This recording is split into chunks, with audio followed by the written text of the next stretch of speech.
When I first got into real estate, I never thought I would be doing this, and certainly not for 28 years. When I was a little girl, I wanted to be a teacher, and I'd bring in my little kittens with my little blackboard while my mother was cooking and teach them whatever the lesson was for the day.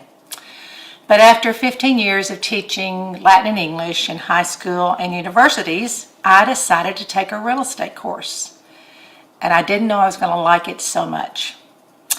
I just dove into it, learned a lot, got my license, didn't know anything until I got into the real practice of real estate with the Dean of Real Estate in the Metro Houston area of the Woodlands, Texas. What I found was that a lot of the preparation I had as a professional teacher really carried over into the practice of real estate because you have to be organized. I always liked to be organized. I didn't want to always have to be the one to do it, but lesson planning was pretty much second nature for me. So I bumped along a little while and found out that I needed more education, and my first real estate training course and coach was a gentleman who, when he first met me in 1997 spring, said, "Martha, you look like a deer in headlights."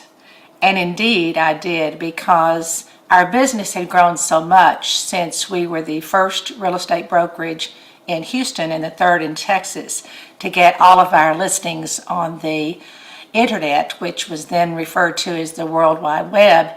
Our business just blew out. I mean, it just expanded so quickly that I wasn't prepared since I was a one-man band.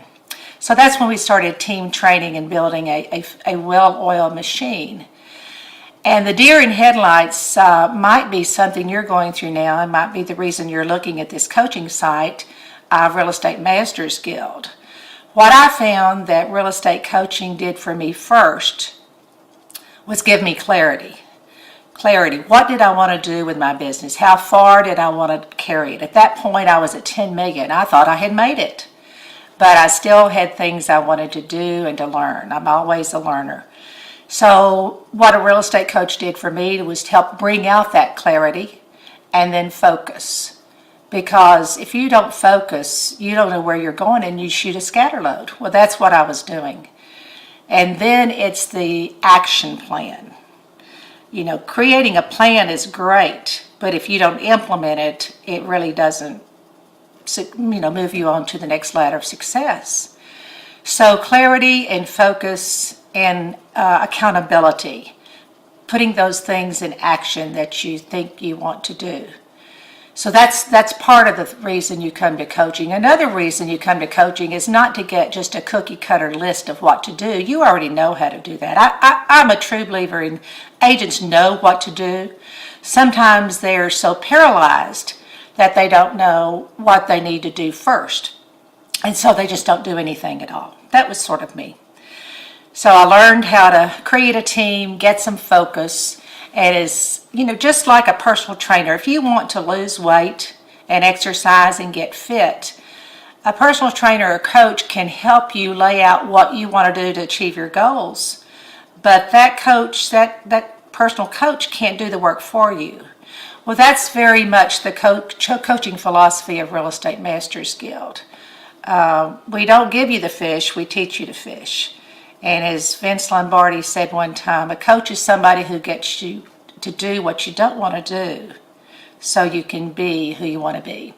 So if you think coaching might be something you'd want to try, just call in for a trial period at Real Estate Masters Guild and set up an appointment with one of us. And we'll be happy to ask you a few questions. Some of the main questions are you coachable? We'll see. So if you want to achieve more clarity and focus and action and have accountability in your real estate career, give us a call. Martha Hendrick, Bend, Oregon. Real Estate Master Guild Coach.